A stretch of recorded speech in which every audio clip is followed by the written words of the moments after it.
అందరికీ దండాలు. నేను అనుకున్నా జై జవాన్ జై కిసాన్ అంటే మా రవాణాను కిరణ్ భాయ్ ఇద్దరు మొన్న అందరితో పాటు ఈ గవర్నమెంట్ గత గవర్నమెంట్ కూలేటందుకు ఈ గవర్నమెంట్ వచ్చేటందుకు అందరి పాత్ర మాది ఉన్నది కాబట్టి అందరికి అలా ఇంత పాత్ర అలా చేసినాం. వచ్చినాక జై కిసాన్ అని అంటామేమో అని అనుకున్నా కానీ మళ్ళా లాస్ట్ కు లాబింగ్లతో లాభం లేదు, లడాయి శరణ్యం అని అన్న తేల్చేసిండు. కాకపోతే మాట్లాడే క్రమంలో ఒక మాట చెప్తా ఉండే, పృథ్వీ నెక్స్ట్ కమింగ్ 2-3 months తర్వాత కొద్ది రోజుల తర్వాత తెలంగాణలో మళ్ళా శివాల జాతర అవుతుంది అని అది నాకు కలిగింది. శవాలై ఊరేగుతున్న రమ్మా రైతన్నలు, నడిసేన్లల్లో సమాధులైన రమ్మా కూలన్నలు. ఇని చెవులు ఉద్యమం స్టార్ట్ అయినప్పటి నుండి లేదా మా కిషన్ వరంగల్లో చనిపోయిన కార్యక్రమం ఇంతకుముందు మల్లన్న చెప్పింది కదా, అన్నదాతవని రైతే రాజు అని నిన్ను కొని ఆడినరా, అన్నం పెట్టిన రైతన్న నీకు ఆకలి మిగిలినదా, ప్రణాళికలు ఎన్నెన్ను మారినా బతుకు మారలేదు, పాలకులెందరూ మారిన గాని బాధ తీరలేదు. కాకులు లెక్క కరడు కట్టిన కాకులు లెక్క రైతుల మీద పడితే కుక్కలు చింపిన ఇస్తరాకు ఎట్లా ఇస్తరాకు ఎక్కడికక్కడ చింపుతామో అట్లా తయారైపోయింది రైతుల బతుకు భారతదేశంలో. మా మోడీ సాబ్ నేను ఎక్కువసేపు ఏం టైం తీసుకోను, భారతీయత భగవంతుడు మతం అనే పేరు మీద వచ్చినటువంటి మా బీజేపీ వాళ్ళు ఇవాళ పత్తిని దిగుమతి చేసుకుంటారట. పత్తితో ఏం చేస్తాం? తెలంగాణలో నల్ల బంగారం ఒకటి, తెల్ల బంగారం ఒకటి. తెల్ల బంగారం నల్ల బంగారం బొగ్గు, తెల్ల బంగారం పత్తి. భగవంతుని దగ్గర దీపం పెట్టాలంటే ఏం పెట్టాం మనం? దేనితో పెట్టాం? పత్తే కదా, పత్తితోటే కదా, తెల్ల బంగారంతోనే కదా. వెంకటేశ్వరులు చీకటి నుండి ఎదురు కావాలంటే ఏం పెట్టాలడా? పత్తే కదా. నువ్వు అయోధ్య రామాలయం దగ్గర పోయినా కానీ నువ్వు దీపం రావాలంటే దేని పెట్టాలి? అమెరికాని పత్తి తీసుకొచ్చి పెడతావా? ఎవరిని పత్తి తీసుకొచ్చి పెడుతున్నావు? నరేంద్ర మోడీ గారు. సాల్ నీ సింపుల్ సాల్, నీకు ఎంత భారతీయత ఉన్నది, నీకెంత నీ దేవుని పట్ల నీకెంత గౌరవం ఉన్నది, అభిమానం ఉన్నది, నీ మేడ్ ఇన్ ఇండియా కథ ఏందో దీంట్లో తేలిపోతుంది. దాని సంగతి అంతా ఏమో ఉన్నదో అన్ని చెప్పింది. నేను మొత్తం ఇప్పి చెప్పాలని కాదు, చాలా మంది ఇక్కడ ఆల్రెడీ చెప్పింది కదా. మీరు చేస్తున్నటువంటిది ప్రతిది కూడా కేంద్ర ప్రభుత్వము రైతుల పరమైన ప్రతిది కూడా కార్పొరేటీకరణ సైడ్ అయిపోతున్నది.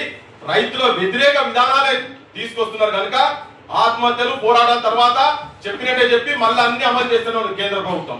ఒక చిన్న ఇంతకుముందు మిత్రుడు మాట్లాడుకుంటా యూరియా గురించి చెప్పిండు. అంటే ప్రభుత్వాల వైఖరులు ఎట్లుంటాయని చెప్పేటందుకు నేను చెప్తా ఉన్నా. మేము ఈ యూరియా కొరత జరిగినప్పుడు అసలు మొదలు పెట్టించిందే వాళ్ళు. హరిత విప్లవం అని చెప్పి 1965లో మీరు పండియాలి యూరియా వేయాలి అంటే ఎకరానికి 3 కిలోలు అప్పుడు వేసిరు. ఇప్పుడు 170 కిలోలట. దేశ సగటు 75 నుంచి 80 కిలోలు అయితే మన దగ్గర 170 కిలోలు వేస్తే కానీ పంట వచ్చేటట్టు లేదు. భూమి సారాంతం తీసేసిరు, చంపేసిరు, భూమిలో చంపేసిరు. ప్రభుత్వాలు మొత్తం సర్వనాశనం చేసినాయి.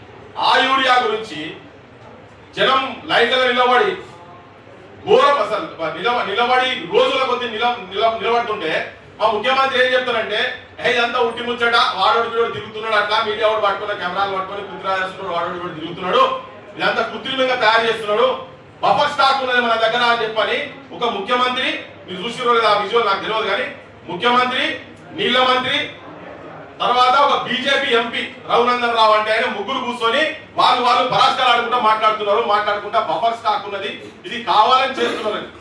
నేను చాలా ఊళ్ళో తర్వాత పోయి తిరిగిన మనతోని వెలుగు పట్టుకొని రఘునందన్ తీసుకొని పోయి తిరిగిన బాగా ఊళ్ళో తిరిగినాం. నిజంగా ఎట్లున్నది ఏందని చిట్టీలు ఇచ్చిన తర్వాత కూడా తెల్లారి మళ్ళీ వస్తే అయిపోయింది నిన్నటి చిట్టి కాదు మళ్ళీ నిలబడలే. ఇట్లా రోజుల కొద్ది నిలబెట్టించి అంటే రైతుల పక్షాన పైసా కూడా ప్రేమ లేనటువంటి ప్రభుత్వాల మధ్యలో మనం ఉన్నాము.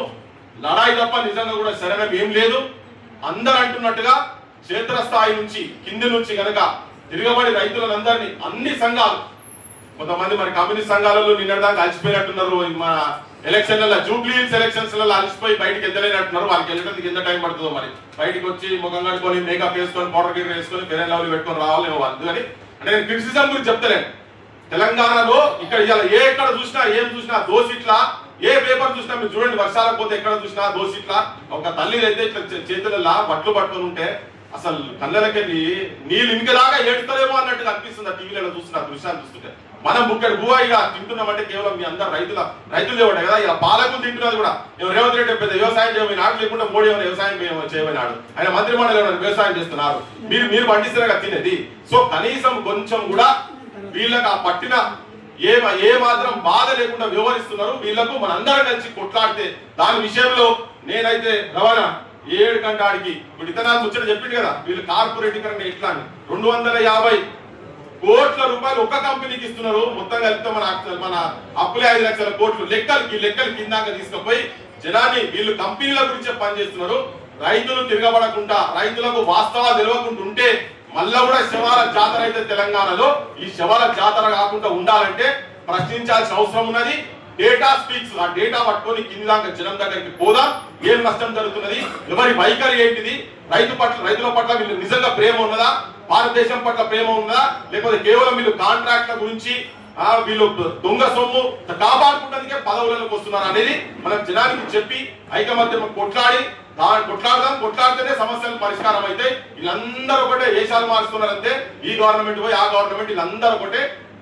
ఇండిపెండెంట్ గా రైతుల చేతుల్లోనే నాయకత్వం ఉంటేనే ఏదైనా మనం సాధించవచ్చు అని చెప్పి నేను మీతో ఉంటా అని చెప్పి మీ అందరికి విజ్ఞప్తి చేస్తూ పెద్ద మనిషి స్ఫూర్తిదాయకంగా 88 ఏళ్ళు ఇప్పటికి కూడా ఇంత పొల్లు పోకుండా ఇట్లా మాట్లాడుతున్నారు. ప్రతి ఒక్కటి అంకెలతో సహా చెప్తున్నాడు.